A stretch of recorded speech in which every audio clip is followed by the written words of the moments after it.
How dare you reject my offer? I simply demand you give me the key to the cellar door, sir.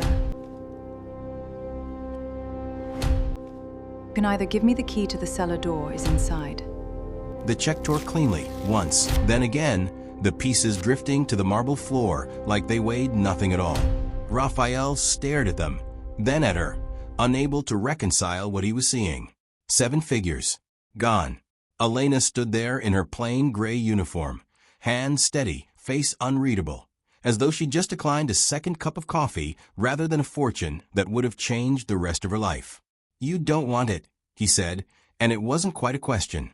"I don't want your money." Her voice was quiet, even the kind of calm that unsettled him more than anger would have. "I want you to open the door." He almost laughed. In this house, doors were opened or sealed at his convenience, not hers. "Which door?" "You know which one." She didn't blink. "The one in the cellar. Rusted iron. The one your father locked before you were old enough to ask why." Something in his jaw tightened. He had spent decades making sure no one spoke of that door, let alone stood in his study and demanded he unlock it. And yet here she was, a woman he paid to disappear into the background of his life, looking at him like she already knew exactly what waited on the other side. "Open it," she said, "and I'll leave in peace. Keep it locked, and I stay until you do." He wanted to call it absurd. He wanted to reach for his checkbook again, the only tool that had ever solved anything. But her eyes didn't waver, and for the first time in years, Raphael understood that some things simply weren't for sale. Why would a woman with nothing refuse everything, just to force him into the one room he'd spent his whole life avoiding? It had happened only an hour earlier. Raphael, alone in his study, believed the door was locked. He hadn't heard her enter with the tea tray, hadn't noticed her until his composure had already slipped. His hands pressed flat against the desk, his breathing uneven. A man who ran 3 companies and answered to no one, undone by something he never spoke of. When he finally looked up, Elena was standing there, tray still balanced, watching him with an expression that wasn't pity and wasn't shock. It was recognition. He'd straightened immediately, smoothing his jacket, rebuilding the wall brick by brick. Then he'd done what he always did when something threatened to slip out of his control. He reached for his checkbook. "This stays between us," he said, sliding the check across the desk. The number was absurd, more than she'd earn in a decade. "You saw nothing." Elena looked at the check for a long moment. Then she picked it up, and instead of folding it into her pocket, she tore it in half. Raphael's mouth opened, no sound coming out. "Your money doesn't fix what's wrong in this house," she said, letting the pieces fall. "It never has. Everyone who's worked here long enough can feel it. This wealth is cursed by whatever you've got buried down in that cellar." "You don't know what you're talking about." "Then prove me wrong." Her gaze didn't waver. "Open the door." For the first time in longer than he could remember, Raphael found himself with no answer that money could buy. Raphael straightened his jacket, buying himself a moment he didn't need for his hands, but wanted for his pride. No one spoke to him this way, not investors, not rivals, certainly not staff. And yet Elena stood there, unmoved by the torn check scattered at her feet, waiting on him as if he were the one who worked for her. "You've clearly given this some thought," he said, forcing a coldness into his voice that didn't quite reach his eyes. "So say it plainly. What is it you actually want?" "I told you. The door." She folded her hands in front of her uniform, patient as stone. "Open it, let me see what's inside, and I'll walk out of this house and never mention what I saw in your study today. You'll never see me again. And if I refuse, then I stay." Her tone didn't rise, didn't threaten. It didn't need to. "I'll keep working here, keep serving your dinners, keep making your bed, and every single day you'll know that I know. That should be worse than anything I could ever say out loud." Raphael almost laughed at the audacity of it. A maid negotiating with him in his own home, over a room she had no business even knowing existed. It wasn't fear that pushed him toward the door. It was the unbearable idea of losing, of letting a woman in a gray uniform outmaneuver a man who'd never once lost a negotiation in his life. "Fine," he said, tone clipped, already turning toward the hall. "I'll show you your ghost. And then this ends." Elena said nothing. She simply followed, already knowing more than he did. The staircase down was narrower than the rest of the house, as though it had been built to be forgotten. Raphael descended first, one hand trailing along the cold stone wall, the air growing heavier with every step, thick with dust and something colder than temperature. He hadn't walked this passage in over a decade. He'd made sure of it. "My father sealed this level before I was 10, he said, not entirely sure why he was explaining himself to a maid. Perhaps it was easier than silence. There was a scandal, the kind that could have ended everything he built, the company, the family name, all of it. He handled it the way he handled everything. Quietly, permanently. "And you never asked what was down here?" "I asked once." His voice flattened. "I was told some doors are locked for a reason, and a smart man doesn't waste his life prying at them." Elena said nothing to that, but he could feel her watching the back of his neck, measuring him. They reached the bottom, and the passage opened into a narrow corridor lined with old storage rooms, most of them empty, forgotten furniture draped in sheets like small ghosts. At the end of it stood the door. The door, iron, rusted at the hinges, exactly as it had lived in his memory. He hadn't expected the sight of it to still make his chest tighten. "There," he said, more to himself than to her. "You wanted to see it. Here it is." Elena stepped past him without hesitation, closer to the door than he'd managed to get in years, and studied it like she already knew what waited behind it. The key had been hidden in his father's old desk for years, kept more out of habit than intention, as though some part of Raphael always knew this day would come. It felt heavier than it should have in his palm now, cold and unwilling. He fitted it into the lock, and for a moment it refused to turn, rust grinding against rust, the sound scraping through the narrow corridor like something waking up after a long sleep. Elena didn't move. She only watched his hands. He forced it, finally, the mechanism giving way with a groan that seemed to shudder through the walls themselves. Flecks of rust fell from the hinges as the door creaked inward, and dust rolled out to meet them, disturbed for the first time in decades. Raphael felt it settle on his sleeve, on his collar, in a way that felt less like dirt and more like the past reaching out to touch him. His jacket already lay abandoned upstairs. Without realizing it, he'd rolled his sleeves somewhere on the way down, as though preparing for something physical rather than simply turning a lock. His reflection, faint in an old cracked mirror leaning against the corridor wall, looked unfamiliar to him. Loosened, undone at the edges, nothing like the man who had walked into board meetings that morning believing he controlled every variable of his life. The air past the threshold was colder still, and darker, and utterly silent. Elena stepped closer to his shoulder, close enough that he could hear her breath catch, just slightly, at whatever her eyes had already adjusted to see. Raphael hadn't moved yet. Some part of him understood that once he did, there would be no sealing this door again. He had braced himself for ledgers, contracts, photographs of some affair his father had paid to erase. What he found instead made his breath catch in his throat. A nursery, small and untouched, sealed away from time itself. Pale blue wallpaper, faded but intact, curled gently at the seams where damp had crept in over the years. A rocking chair sat angled toward the window that no longer let in light. A thin veil of dust settled over its arms like it was still waiting for someone to return and sit down. Shelves lined one wall, still holding a few small toys, their colors dulled but their shapes unmistakable. A wooden horse, a set of building blocks, a stuffed rabbit missing one button eye.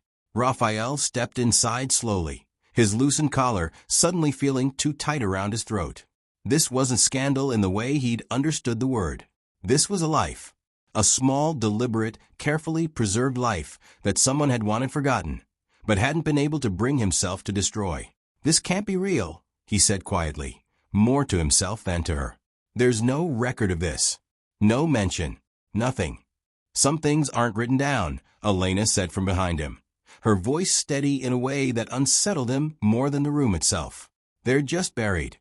He turned in a slow circle, taking in the peeling wallpaper, the untouched shelf, the small bed pushed against the far wall with its linens still folded. Whoever this room had belonged to had been real, loved, even in whatever brief window they'd existed in this house. And someone had made absolutely certain the world never knew it. For the first time since Elena had torn up his check, Raphael felt something colder than pride settle into his chest, the creeping shape of dread. His eyes moved past the rocking chair, past the shelf of forgotten toys, and settled on the far corner of the room, where a wooden cradle sat draped in a thin, yellowed cloth. Something about it stopped him cold, rooted him to the spot in a way nothing else in the room had. He knew that cradle. Not from memory, exactly. More like a shape his mind had buried so deep it had forgotten it was even there. Until now, when the sight of it cracked something open. A flash. A woman's voice, humming low, somewhere just outside the edges of a memory he'd always assumed belonged to a dream. He had been young, small enough to be lifted, to be held near this very cradle, watching something. Someone inside it. There was someone, he said slowly, the words leaving him before he'd fully understood them. A baby. I remember, he stopped, pressing his palm briefly against his forehead, as though he could physically hold the memory still long enough to look at it. I was told I imagined it, that I didn't have a sibling, that it was a story I made up as a child. You didn't imagine it, Elena said quietly. He turned to her sharply. How would you know that? She didn't answer right away. Instead, she moved toward the cradle herself, her hand resting gently on its edge with a familiarity that struck him as deeply wrong. The ease of someone who had touched this exact spot before, more than once, long before tonight. Raphael's chest tightened. Whatever secret his father had sealed inside this room, he was beginning to understand it wasn't only about the past. It was standing in front of him. Answer me. His voice had lost its usual polish, something raw bleeding through. How do you know how that cradle feels? You've never set foot in this house before 8 months ago. Elena didn't flinch from the question, though she took a moment before answering, her fingers still resting lightly on the cradle's edge. The nursery is behind the third door on the left corridor, she said, not the second, like most people would assume walking down here blind. The floorboard by the window creaks because the foundation shifted years ago, and that rocking chair used to sit closer to the door before someone moved it toward the light. Raphael felt the ground of his certainty tilt. You've been down here before tonight. No, she said. I've never once opened this door until you did. Then how? Because I didn't need to see it to know it. Her eyes finally met his, steady, unflinching, carrying a weight he hadn't noticed in her before, buried beneath the uniform, the quiet obedience, the years of being overlooked in his own home. I've heard about this room my whole life, every detail, long before I ever applied to work here. The air in the nursery seemed to thin. Raphael searched her face for the household boundaries he'd always assumed existed between them, and for the first time found none. Who told you these things? Elena's hand slid slowly from the cradle, and she straightened, as though she'd been waiting years for this exact moment to stop hiding behind silence. The same person who gave me a reason to come looking for this house in the first place, she said. Before I show you that, I need you to understand something first. Raphael's pulse quickened. Whatever she was about to say, some part of him already feared it. Raphael's hand moved almost on its own, reaching into his pocket for the one object he'd carried since childhood and never once explained to anyone. A small silver locket, worn smooth from years of being turned between his fingers in moments he didn't like to admit to. He held it up between them now, its surface catching what little light reached the nursery. This was my mother's, he said. The only thing of hers I was ever allowed to keep. I don't even know why I brought it down here tonight. Elena's gaze dropped to it, and something shifted in her expression. Not surprise, he realized. Confirmation. Slowly, she reached beneath the collar of her uniform and drew out a thin chain of her own, a second locket resting against her palm, its shape unmistakable.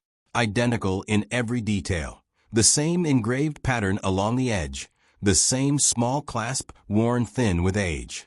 Raphael stared at it, his breath catching somewhere in his chest. That's not possible. They were made as a pair, Elena said quietly, stepping closer, holding hers beside his so the two pieces sat edge to edge, designed to lock together. One was never meant to exist without the other. She pressed them together, and the mechanism clicked into place with a small, final sound that seemed far louder than it should have in the silence of the nursery. Raphael looked from the joined lockets to her face, and for the first time really looked, searching for the resemblance he'd never once had reason to look for. "You're not just someone who found out about this room," he said slowly, the words costing him something. "You're part of it." Elena held his gaze steady even now. "I'm the reason it was sealed in the first place." Raphael sank onto the edge of the small bed, the joined lockets still resting in his open palm, as though setting them down might somehow undo what they'd just confirmed. "Explain it to me," he said. "All of it, from the beginning." Elena knelt slightly, meeting him at eye level, none of the deference of a maid left in her posture now. "Your mother had a second child after you, a daughter. Your father found out the pregnancy happened during a period he couldn't control, couldn't explain to the board, couldn't fold into the story he'd built about his perfect family. So he made her disappear instead, paid for silence, paid for distance, made sure history simply skipped over her." Her voice didn't break, though something in it had clearly been rehearsed for years, worn smooth like the locket in her hand. "I didn't come back for your money, Raphael. I could have taken the check and vanished, and you'd have never thought of me again. I came back so you'd finally say my name knowing exactly who I am. And if I don't..." His voice was barely above a whisper now, the polished certainty of hours ago nowhere to be found. "If I choose the legacy, the company, everything my father built his silence to protect." Elena rose slowly, tucking her locket back beneath her collar, leaving his resting alone in his palm. "Then I'll leave like I told you, and you'll spend the rest of your life in a house full of rooms you're too afraid to open." She turned toward the door, leaving him alone in the nursery with the cradle, the dust, and the small silver weight in his hand. Raphael didn't move.